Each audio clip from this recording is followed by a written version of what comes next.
오늘 섬김의 등불 두 번째 시간 하늘 이삭 줍기라는 제목으로 하나님 말씀 함께 나누도록 하겠습니다. 여러분, 우리는 간혹 누군가에게 일어나는 비극을 보면 인과응보적인 차원에서 그 사람의 고통을 해석하려는 경향이 있습니다. 오늘 우리가 지금 마주하고 있는 룻기서 1장 1절부터 5절 이 짧은 5절 안에 여기에서 나오는 나오미라는 한 여자에게 연속하여 일어나고 있는 세 가지 비극을 오늘 이야기를 오늘 룻기는 시작을 합니다. 그 첫 번째 비극은 가나안 땅의 흉년, 그로 인하여서 엘리멜렉의 그 남편 죽음, 또 이어서 두 아들의 죽음, 이 세 가지의 비극이 연속하여 일어나는 비극을 오늘 룻기는 이 비극으로 이야기를 시작을 합니다. 나오미에게 왜 이런 비극이 일어나게 된 것일까라는 것에 대해서 사람들은 너무나 쉽게 답을 하려고 합니다. 나오미와 그 남편 엘리멜렉이 하나님이 허락한 그 가나안 땅, 그 땅을 가나안 땅에 흉년이 들었다라는 그 이유 하나만으로 그 땅을 뒤로하고 이방 땅 모압으로 이주하였기 때문이지 뭐라고 이렇게 매우 쉽고 매우 간단하게 인과응보적인 접근으로 이 고통을 해석하려는 경향이 있다라는 것이죠.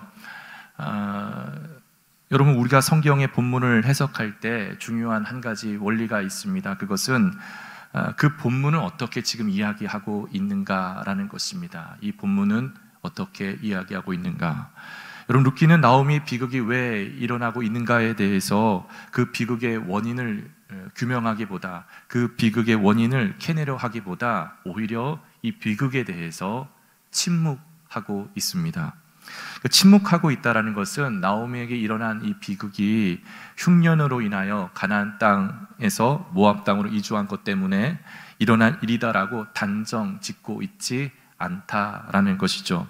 그렇다면 이럴 때 우리가 어떤 방법으로 본문을 우리가 헤아려야 되는가에 대해서 두 가지 방법이 있습니다. 한 가지는 그 당시 역사적인 배경을 반드시 살펴보아야 되는 것입니다. 또 하나는 이렇게 성경상에 나타난 흉년을 맞이했던 스토리들은 어떻게 지금 성경은 증언하고 있는가를 함께 연장선상에서 돌아보고 살펴볼 때 오늘 본문을 올바르게 해석할 수 있는 것입니다.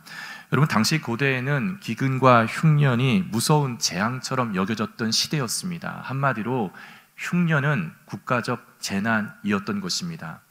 마치 오늘날 우리가 지금 접하고 있는 이런 코로나 바이러스, 이런 바이러스 전염병이 국가적 재난으로 지금 우리가 직면하고 있는 것처럼 당시에는 흉년이 국가적 재난이었고 온 백성들에게 큰 공포와 큰 두려움의 대상이었던 것입니다. 구약 성경만 하더라도요, 이 흉년 또는 이 기근이라는 단어가 무려 134회나 언급하고 있습니다.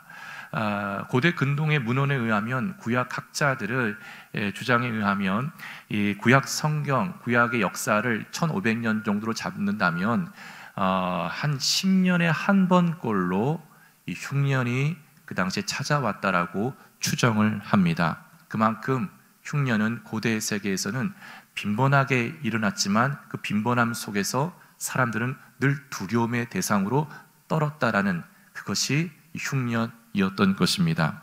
성경은 이러한 연장선상에서 흉년을 이렇게 담아내고 이야기를 들려줍니다. 그래서 흉년 앞에 가나안 땅을 뒤로하고 이방 땅으로 이주했던 믿음의 선진들에 대해서 참 그들이 믿음이 없었다, 그들이 불신앙적인 선택이고 결정이었다라고 단죄하거나 정죄하지 않습니다. 예를 들어 볼까요? 아브라함, 믿음의 조상 아브라함, 가나안 땅에 흉년이 찾아왔습니다. 그랬을 때 아브라함이 가나안 땅 하나님 주신 땅이니까 이 기근을 버텨야 돼, 이 흉년을 버텨야 돼, 그러지 않았습니다. 흉년이 찾아왔습니다. 여러분, 당시 아브라함, 이스라엘 사람들은 유목민이었습니다. 흉년과 기근에 취약합니다. 그랬을 때 아브라함이 어떻게 했는가? 애굽으로 이주했던 것입니다. 그 부분에 대해서 성경은 어떻게 증언하고 있냐면 하나님께서 아브라함이 애굽으로 갔을 때 하나님도 같이 갔다라고 이야기하는 겁니다. 아브라함에게는 하나님은 가나안 땅에 갇혀있는 하나님으로 인지했었습니다. 당시에는 신중심 사회였고 땅을, 국가를 중심으로, 부족을 중심으로 다 신들이 거기에 묶여있다고 생각을 했기 때문입니다. 그래서 애굽에는 애굽의 왕이었던 이 바로 왕이 애굽의 신으로 생각했던 것이고 그를 두려워했던 것이죠. 그래서 거짓말까지 하게 된 것이죠.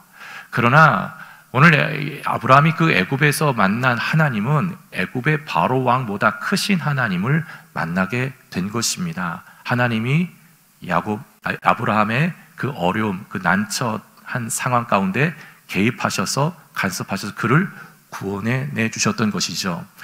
아브라함의 아들 이삭도 마찬가지입니다. 그 땅에 기근이 찾아왔고 이삭도 아버지가 했던 전철을 밟아 애굽으로 이주하게 되었던 것입니다.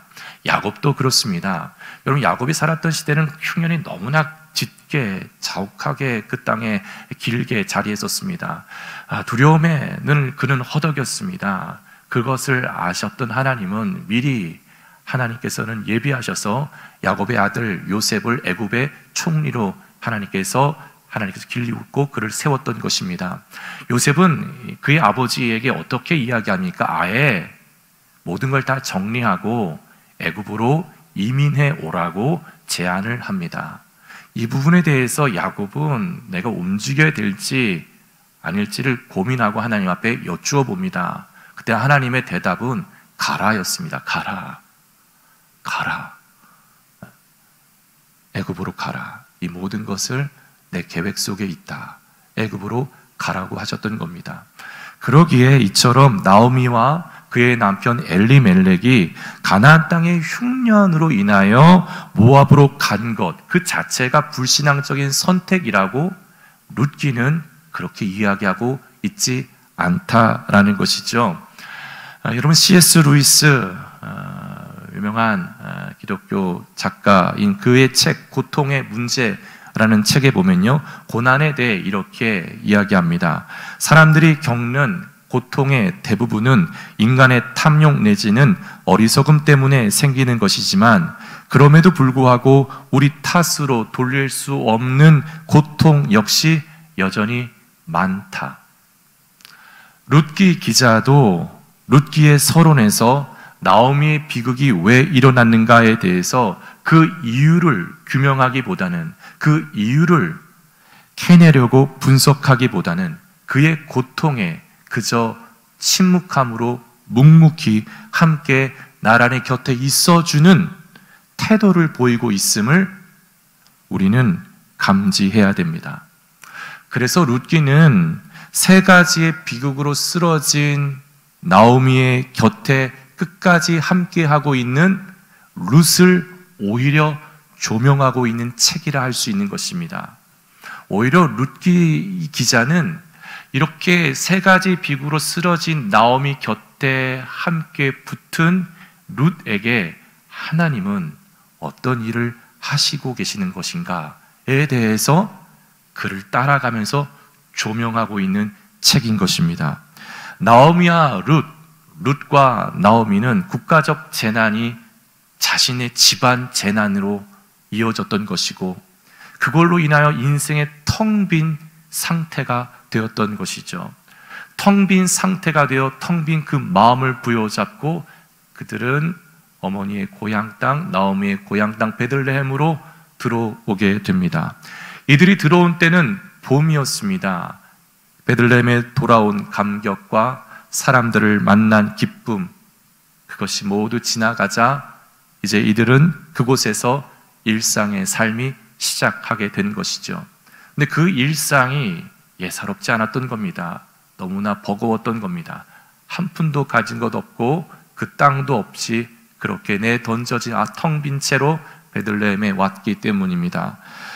오늘 본문은 당시 나오미와 룻이 얼마나 어려웠는지를 단 한 구절로 이렇게 우리들에게 지금 묘사하고 있는 겁니다. 그 구절이 오늘 우리가 읽었던 2장 2절인데요. 같이 한번 2장 2절 말씀을 다시 한번 화면을 보시고 함께 읽어보도록 하겠습니다. 모압 여인 룻이 나오미에게 이르되 원하건대 내가 밖으로 가서 내가 누구에게 은혜를 입으면 그를 따라서 이삭을 줍겠나이다 하니 나오미가 그에게 이르되 내 딸아 갈지어다 하매. 아멘. 여러분 룻기 2장에서는 이삭을 줍는다라는 이 동사가 굉장히 자주 빈번하게 반복됩니다. 그만큼 이삭 줍기가 오늘 룻기서의 핵심인 것이죠. 이삭을 줍는다라는 것이 당시 그 사람의 생활이 매우 어렵다라는 것을 말해줍니다. 이삭 줍기, 당시 이삭 줍기는 일종의 동량인 셈이었던 겁니다. 자기 논밭이 없어서 곡식 거지를 할 수 없는 사람들이 굶어 죽는 것을 막기 위해 곡식 거지할 때 떨어진 이삭을 그대로 두어서 그들이 와서 그것을 주워다가 먹고 살도록 했던 것입니다. 그러므로 이삭을 주어서 먹고 산다라는 것은 그 당시 굉장히 극빈층이었음을 단편적으로 보여주고 있는 겁니다. 그런데 누구나 그렇게 이삭을 손쉽게 주울 수 있었던 시대가 아니었습니다. 왜냐하면 당시 시대는 사사 시대였기 때문입니다. 사사 시대 한마디로 어떤 시대였습니까? 자기 소견에 옳은 대로 행하였던 시대였습니다. 매우 강팍했던, 사랑이 식어버린 시대였던 것이죠. 그러하였기에 이스라엘 땅이었음에도 불구하고 돌봄의 사각지대에 있었던 이들을 위한 돌봄과 배려를 전혀 찾아볼 수 없었던 냉랭한 땅, 냉랭한 시대의 한복판에 그 땅에 룻은 덩그러니 홀로 서 있었던 겁니다. 더 이상 대책이 없었던 룻, 그는 그제서야 그의 시어머니에게 자신의 결단을 이렇게 이야기합니다. 어머니, 이삭을 주우러 나가겠습니다. 룻은 알았습니다. 이삭을 줍는 것이 쉽지 않은 시대임을. 그래서 오늘 2장 2절에 보면 내가 누구에게 은혜를 입으면 이라고 붙입니다. 그러니까 은혜가 필요하다라는 것이죠. 하나님의 은혜가 아니고서는 도저히 이삭을 주울 수도 없다라고 그는 은혜를 갈망하며 나가겠노라고 어머니에게 허락을 구합니다. 나오미는 룻의 그러한 요청에 허락을 하였고 룻은 어머니의 허락을 받고 이삭을 주우러 집을 나서게 됩니다. 이삭 줍기는 곡식 거지하는 사람들을 도우며 떨어진 이삭을 줍는 겁니다. 여러분, 이삭을 줍기 위해서는 어떻게 해야 될까요? 허리를 굽혀야 합니다. 19세기 프랑스의 화가 장 프랑스와 밀레, 그는 가난한 농부의 아들로 태어났습니다. 그렇지만 그 가난한 부부는 그 아들 밀레를 신앙으로 잘 양육하였습니다. 성경을 잘 가르쳤습니다. 그래서 훗날 이 밀레가 장성하여 성경의 스토리를 가지고 그림을 그리기 시작합니다. 룻기서를 가지고도 여러 편의 그림을 그리는데 우리가 너무나 잘 알고 있는 대표적인 그림 만종이 있고, 그리고 오늘 지금 조금 전에 나왔던 이삭 줍기가 있습니다. 한번 보실까요? 여러분, 이삭을 주우려면 허리를 굽혀야 됩니다. 겸손해야 됩니다. 허리를 굽히지 않고서는 이삭을 주울 수 없었던 겁니다. 오늘 룻이 이러한 모습을 가지고 당시 하루하루를 근근히 이삭을 주우며 살아갔던 것이죠. 오늘은 이 밭으로, 내일은 저 밭으로 다니면서 이삭을 주었던 것입니다. 그러던 어느 날이었습니다. 우리 말씀 3절 보시면 룻이 가서 베는 자를 따라 밭에서 이삭을 줍는데 우연히 엘리멜렉의 친족 보아스에게 속한 밭에 이르렀더라. 여러분, 룻은 보아스를 전혀 알지 못했습니다. 이곳저곳 다니다가 우연히 가게 된 밭이 보아스의 밭이었던 것이죠. 여러분, 그래서 우리말 성경에서는 우연이라는 말 이렇게 사용됩니다. 네, 히브리어 성경에서는 이 우연이라는 이 말이 2번 반복됩니다. 굉장히 그러니까 의도하지 않았던 것이죠. 룻은 예측하지 못했던 겁니다. 그럼에도 지금 우연이라는 말을 성경이 반복한 이유가 무엇일까요? 그 이유는 룻은 정말 보아스가 누구인지도 몰랐고 그 밭의 주인이 보아스의 밭이었는지도 모른 채 이것저것 다니다가 간 밭이지만 이 모든 발걸음, 그 발걸음을 선하게 인도하신 분이 계시다라는 거예요. 그분이 누구인가? 바로 하나님이시다라는 것이죠. 여러분, 룻은 하루를 어떻게 시작했다라고 고백합니까? 은혜를 갈망하며 하루를 시작하였어요. 은혜가 아니고서는 내가 이삭을 줄 수가 없습니다, 어머니. 은혜를 갈망하며 하루를 시작하는 자에게 하나님은 그의 발걸음에 하나님의 선하신 숨결을 불어넣고 계시다라는 겁니다. 인생의 모든 비극을 짊어진 채 텅 빈 상태로 내던져진 시어머니를 결코 떠나지 아니하고 시어머니의 하나님을 나의 하나님으로 섬기기로 붙쫓았던 그 여인의 우연한 발걸음은 하나님께서 이끌어 주시는 발걸음이었음을 성경은 우리들에게 드러내고 있는 것입니다. 룻이 보아스의 밭에 가서 이삭을 줍고 있을 때 그때 마침 보아스도 그 공간 안에 찾아오게 되는데요. 우리 말씀 4절 함께 읽어보도록 하겠습니다. 마침 보아스가 베들레헴에서부터 와서 함께 하시기를 원하노라 하니 그들이 대답하되 여호와께서 당신에게 복 주시기를 원하나이다 하니라. 아멘. 여러분, 우리말로 된 이 지금 4절의 시작을 마침이라고 시작을 하는데요. 히브리어의 의미는요, 놀랍게도 라는 뜻입니다. 그러니까 룻기 기자가 지금 뭘 이야기하고 싶은 거냐면, 지금 하나님의 일하심에 지금 룻기 기자도 좀 탐복하고 있는 겁니다. 놀랍게도 어떻게 이럴 수가 있을까? 룻이 보아스 밭에서 일할 때 보아스가 마침 놀랍게도 그때 도착했던 것이죠.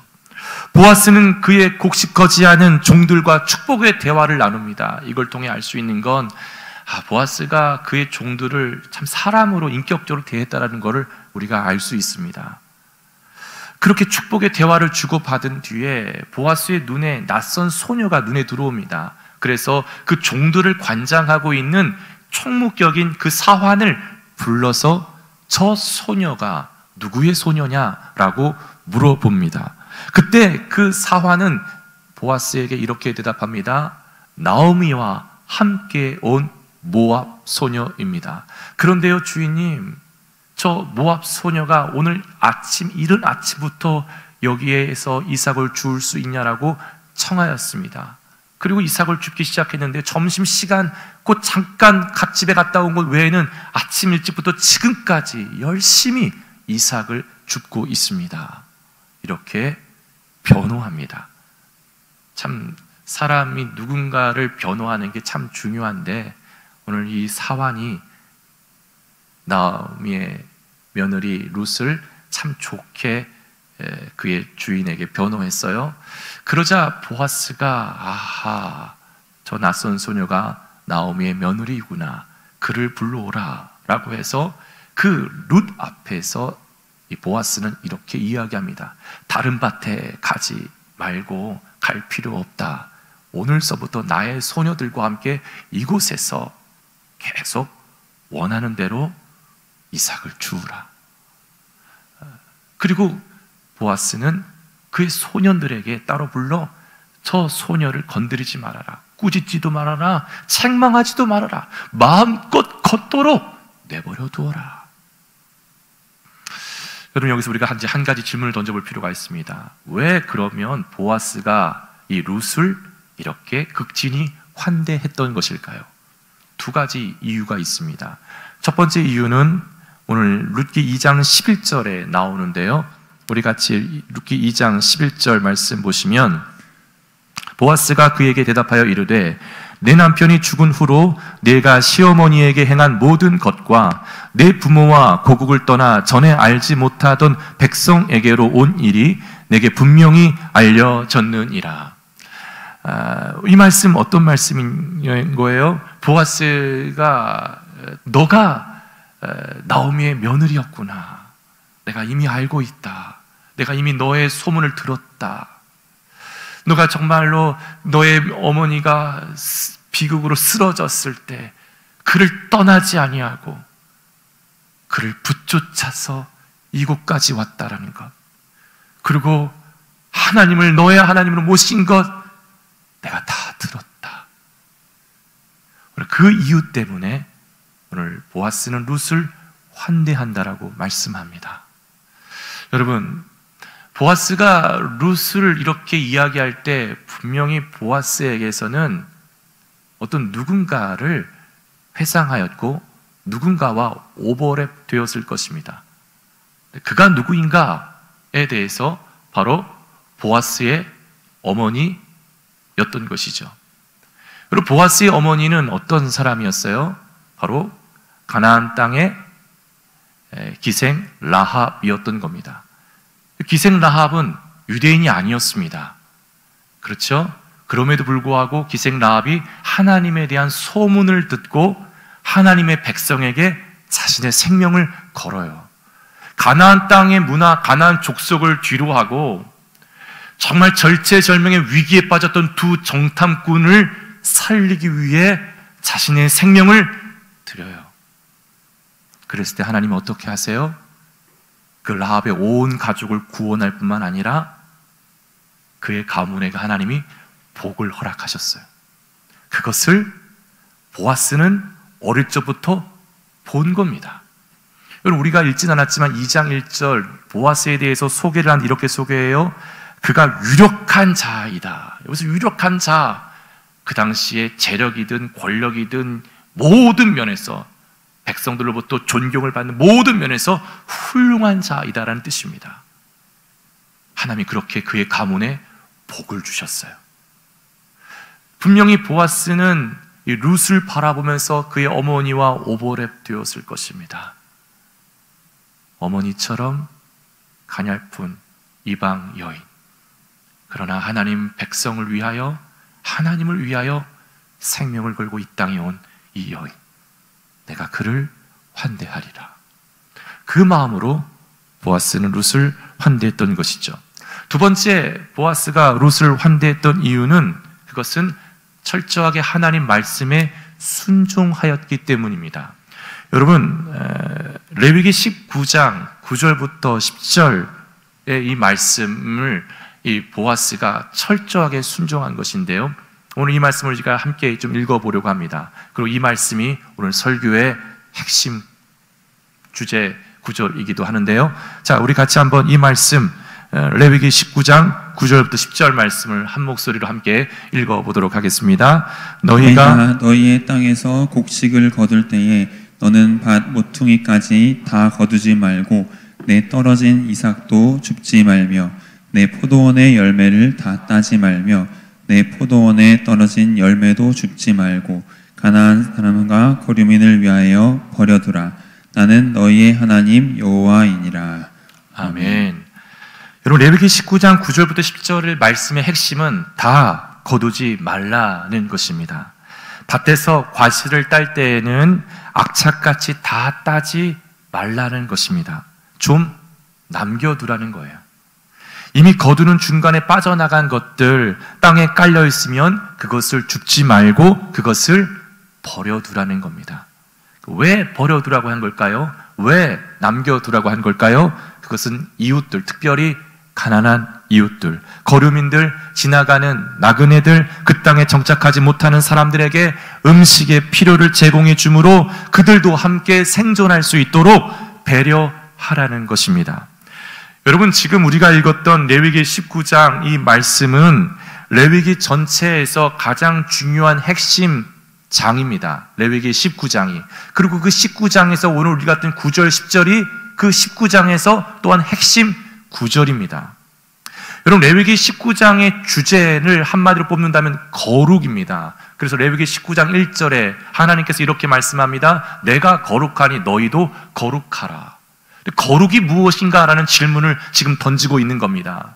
거룩이 무엇인가? 거룩이 그냥 성전에서 번제, 소제, 화목제, 속제, 속건제 이렇게 예배하고 제사하는 것만 거룩인가? 그렇지 않다라고 하나님이 지금 이야기하고 있는 겁니다. 하나님이 이야기하시는 거룩이란 무엇인가? 너의 재산을, 너의 소유를 가난한 이웃들에게 좀 남겨두고 살아라. 좀 버리고 살아라.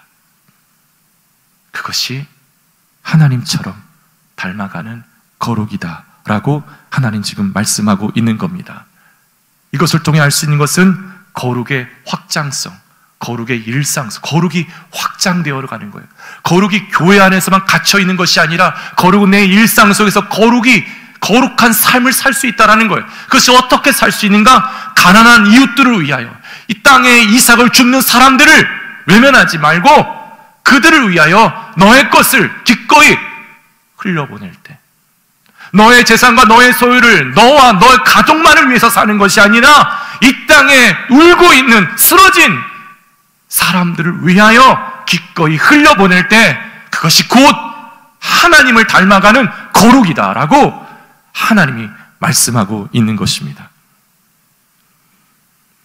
그렇게 이 땅에 이삭을 줍는 사람들을 위하여, 어려운 이웃들을 위하여 이삭을 남겨두고 그들을 환대하며 사는 사람에게는 어떤 일이 일어나는가? 인생의 진짜 추수, 즉 하늘 이삭을 줍는 복을 하나님께서 허락해 주시겠다라고 약속하고 있는 겁니다.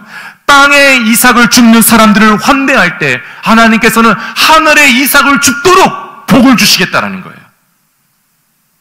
그것을 지금 보아스는 알았던 겁니다. 자, 신명기 24장 19절 말씀 볼까요? 내가 밭에서 곡식을 벨 때에 그 한 못을 밭에 잊어버렸거든 다시 가서 가져오지 말고 나그네와 고아와 과부를 위하여 남겨두라. 그리하면 내 하나님 여호와께서 내 손으로 하는 모든 일에 복을 내리시리라. 할렐루야. 아멘. 여러분, 보아스는 이것을 분명히 알았습니다. 하나님 분명히 약속하였어요. 거룩한 삶을 살 때 성전 안에서, 교회 안에서만이 아니라 일상 속에서 가난한 이웃들을 위하여 그들을 너의 물질로, 너의 시간을 들여, 너의 마음을 들여 환대하며 살아갈 때 하나님은 그것을 잊지 않고 네 손으로 하는 모든 것에 복을 주시겠나라고 약속합니다. 여러분, 보아스 한번 볼까요? 땅에 이삭을 줍지 않고서는 하루를 살 수 없었던 룻을 선대하고 환대하였을 때 하나님은 그 보아스를 어떤 인물로 되게 하셨어요? 룻기 4장 21절에 보면 보아스는 오벳을 낳고 오벳은 이새를 낳고 이새는 다윗을 낳았더라. 이것을 지금 성경은 이야기하고 싶었던 겁니다. 어떻게 해야 하늘 이삭을 줄 수가 있는가? 어떻게 인생의 진짜 추수를 맛보며 살아갈 수 있는가? 그 보아스의 후손에게서 메시아 예수 그리스도가 탄생하는 것입니다. 놀라운 복을 보아스에게 허락하였던 거예요. 보아스의 증손자가 바로 다윗이고 다윗의 증조 할아버지가 보아스였던 것이죠. 여러분, 정말 내 삶에 하나님이 간섭하기를 원하십니까? 그렇다면 그 대표적 하늘 방법이 하늘 이삭 줍기입니다. 하늘 이삭 줍기는 인생의 진짜 추수를 경험하는 신적인 방법입니다. 내 인생의 진짜 추수를 불러오게 하는 첫걸음, 하늘 이삭 줍기는 그럼 어떻게 하면 가능하게 되는가? 그것은 땅에 이삭을 줍는 사람들을 위하여, 이 땅의 어려운 이웃들을 위하여 기꺼이 그들을 환대하며 살아갈 때, 그때 하나님은 그에게 하늘의 이삭을 줍도록 복을 부어주신다라는 거예요. 여러분, 우리가 조금 전 밀레의 이삭 줍기 그림을 보았습니다. 이삭을 준다면 어떻게 해야 된다고요? 허리를 굽혀야 됩니다. 겸손해야 됩니다. 하늘 이삭을 주울 때도 마찬가지입니다. 내 영혼의 허리를 굽혀야 합니다. 겸손해야 됩니다. 지금 이 시대 한국 교회는 하늘 이삭을 줍기 위해선 허리를 굽혀야 됩니다. 겸손해야 됩니다. 하나님의 모든 백성들이 정말로 이 땅에 주님처럼 등불이 되기를 원한다면, 하늘 이삭을 줍기를 원한다면 주님 말씀합니다. 거룩해야 된다고, 겸손해야 된다고. 그것은 땅에 이삭을 줄 수밖에 없는 사람들을 외면하지 말고 너의 지갑을 열어라. 너의 마음을 열어라. 너의 시간을 열어라. 여러분, 올해 우리 교회 비전은 섬김의 등불로 세상을 비추는 교회입니다. 내 인생의 진짜 추수, 하늘 이삭 줍기가 가능하기 위해선 내 삶에 하늘 복이 임하기 위해선 이 세상을 향하여 어려운 이웃들을 위하여 환대하는 것입니다. 룻은 그의 시어머니를 환대하였어요. 그러하게 그 이방 여인이었음에도 불구하고 메시아 가문의 조상이 될 수 있었습니다. 보아스도 그 당시 사사시대에 모두가 말씀을 내팽겨치고 있는 그 시대 한복판에 보아스는 말씀을 순전하게 믿었어요. 그 말씀이 그 안에 들어왔기에 주님처럼 그의 삶이 등불이 되었던 겁니다. 여러분, 내 심령이 등불이 돼야 내 주변에 울고 있는, 내 주변에 쓰러진 사람들이 보이게 됩니다. 그리고 그를 도울 수 있는 하나님의 마음이 부어지게 되는 것입니다. 그러하였을 때 룻기가 전해주고자 하는 메시지는 환대하며 살았던 룻과 보아스 이 두 사람을 부부가 되게 하여 하나님의 가문을 잇는 조상이 되게 하셨다라는 겁니다.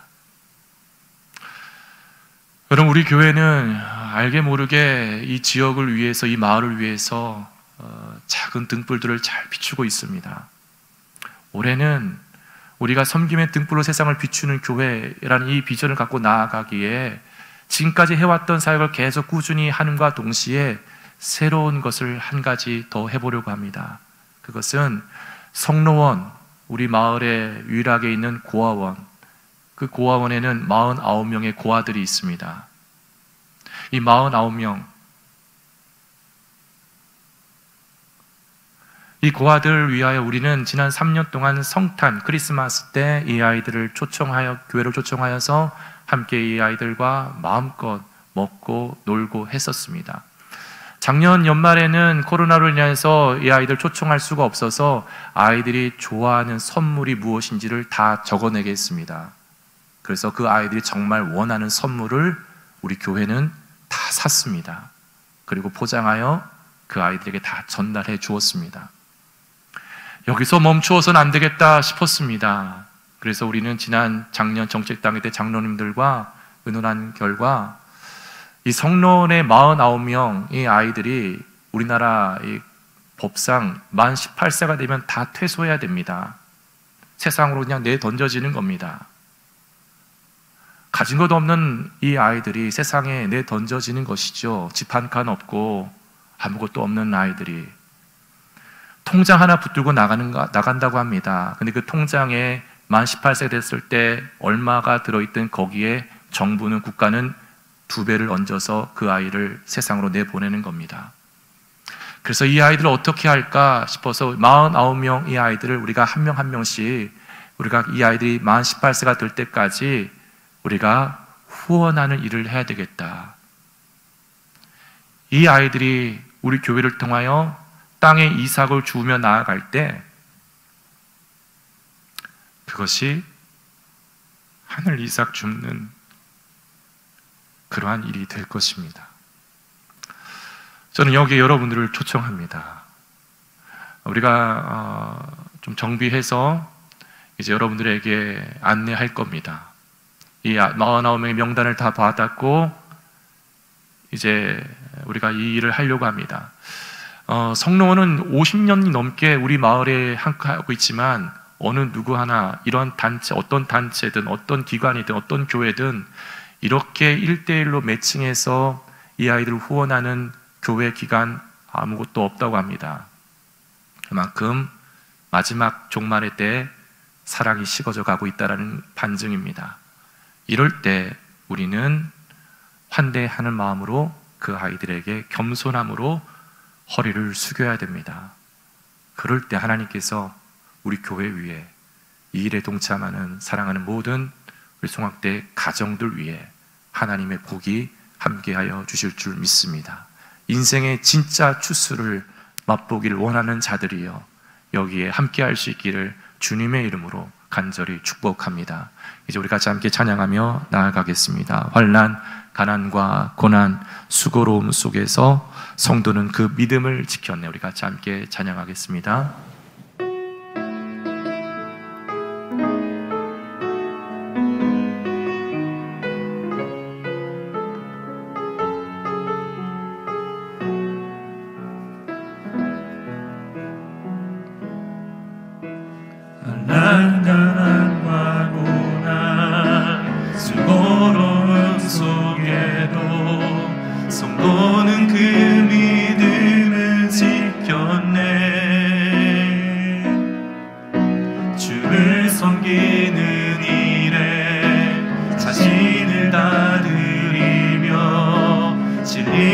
말씀과 성령으로 그 길을 걸었네. 다시 한번 찬양하겠습니다. 환난 가난 고난, 환난 가난과 고난, 수고로움 속에도 성도는 그 믿음을 지켰네. 주를 섬기는 일에 자신을 다드리며 진리의 말씀과 성령으로 그 길을 걸었네. 그리스도 안에서 새롭게 하시고 그리스도로 인하여 자유케 되었네. 우리는 무명하나 유명한 자요, 죽음의 위기 속에도 참 생명 가졌고 근심하나 기뻐하며 가난하나 다른 이를 부욕해 하는 자로다. 다시 한번 찬양하겠습니다. 환난 가난과 고난, 환난 가난과 고난, 수고로움 속에도 성도는 그 믿음을 지켰네. 주를 섬기는 일에 자신을 다드리며 진리의 말씀과 성령으로 그 길을 걸었네. 그리스도 안에서 새롭게 하시고 그리스도로 인하여 자유케 되었네. 우리는 무명하나 유명한 자요, 죽음의 위기 속에도 참 생명 가졌고 근심하나 기뻐하며 가난하나 다른 이를 부욕해 하는 자로다. 우리는 무명하나